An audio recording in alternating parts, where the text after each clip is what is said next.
Tasavvur qiling, Abduqodir Husanovning to'yi bo'lsa, nimalar bo'ladi?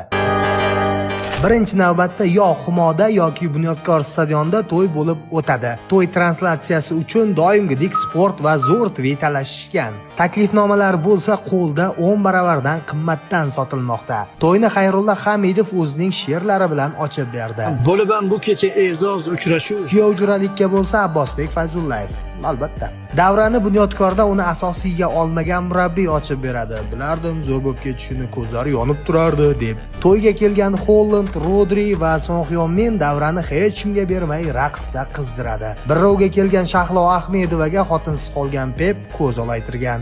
Oston O'runov bo'lsa raqs payti yiqilib jarohat oladi. Anzur Ismoilovni bo'lsa umuman to'ydan xabari yo'q. Voy, yomon bo'pti-da endi hammasi. Voy, tugabdi-da hammasi endi.